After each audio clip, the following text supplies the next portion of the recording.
Bonjour et bienvenue dans ces 5 minutes d'information. La lèpre, un fléau d'hier et d'aujourd'hui. Cette maladie infectieuse chronique provoque essentiellement des lésions cutanées et nerveuses.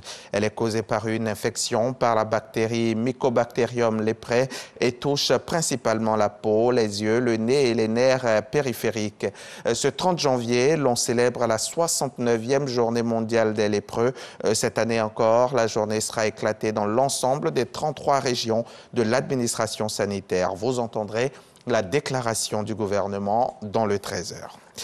Eux viennent de prêter serment. Ils sont 1460 et ces 1460 nouveaux diplômés de l'INFAS s'engagent à être des infirmiers, des sages-femmes, des techniciens supérieurs de la santé qui exercent leur métier avec probité dans le respect des règles de la profession. Après donc 3 années de formation, ils sont maintenant aptes à intégrer les centres de santé.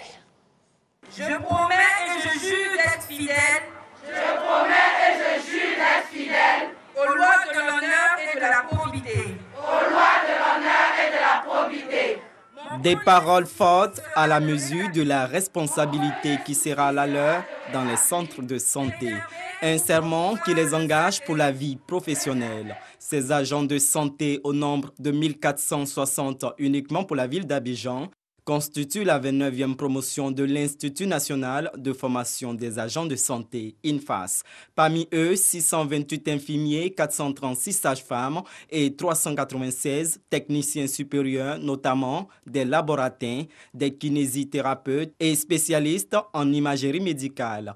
Ils reçoivent également leur diplôme. La 29e promotion s'engage à être des agents de santé de qualité pour apporter des soins nouveaux, des soins humanisés à toute la population de Côte d'Ivoire. En marche vers l'excellence, ce slogan devrait les conduire à avoir une haute conscience professionnelle, telle qu'inculquée par la direction générale de l'INFAS.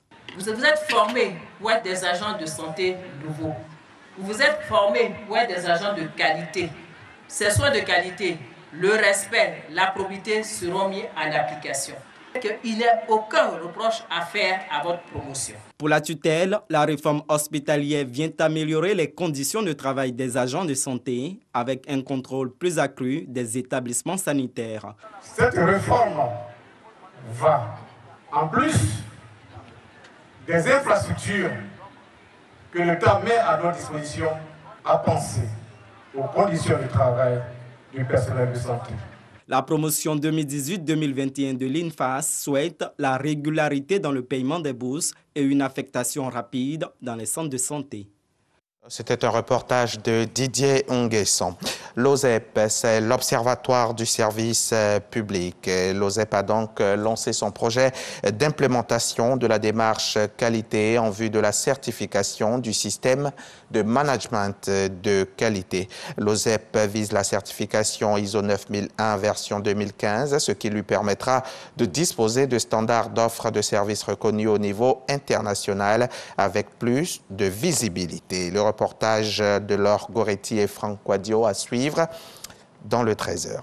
Des affrontements hier samedi 29 janvier entre la police et les adeptes de l'église Azaël, décrite comme une secte, font 8 morts au Bénin. 8 morts donc dans l'arrondissement de Monkba, un arrondissement de la ville de Savalou au centre du pays. 2 policiers figurent parmi les morts.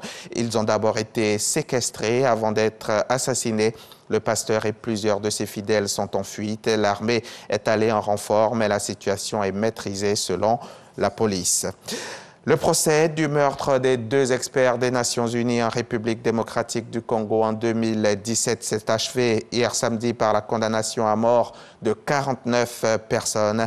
C'est un verdict de 146 pages qui a été lu pendant 5 heures par la cour militaire de Kananga après 4 ans de procès. Le général Jean-Paul Nchayokolo a ainsi prononcé les 49 condamnations à mort, essentiellement contre d'anciens miliciens de la secte Kamwina Nsapu, mais le colonel Jean de Dieu Mambweni, accusé d'avoir envoyé les 2 experts de l'ONU dans un piège et d'avoir armé leurs assassins, écope pour sa part de 10 ans de prison. Le nord-est des États-Unis est frappé par la tempête, mais nous allons y revenir dans le 13h. Nous allons partir tout de suite en Corée du Nord. La Corée du Nord qui a lancé un nouveau tir de missile dimanche. Ce dimanche même, le plus puissant depuis 2017 selon le pays, selon la Corée du Sud. Alors que Pyongyang intensifie ses essais, Séoul redoute que Kim Jong-un mette à exécution sa menace de reprendre ses essais nucléaires ou de missiles balistiques intercontinentaux. La multiplication des essais d'armes survient aussi à un moment où l'économie nord-coréenne est mise à genoux par les sanctions internationales et par quasiment 2 ans de fermeture des frontières au nom de la lutte contre la COVID-19. Avant de nous quitter, sachez que tout à l'heure, dans le cadre du magazine du dimanche, je recevrai l'administrateur adjoint de l'agence Emploi Jeunes. Herman Nikoué viendra nous parler en long et en large du programme spécial en faveur des jeunes des 6 régions du nord de la Côte d'Ivoire. C'est un rendez-vous à ne pas manquer, c'est à 13h et c'est sur RTI.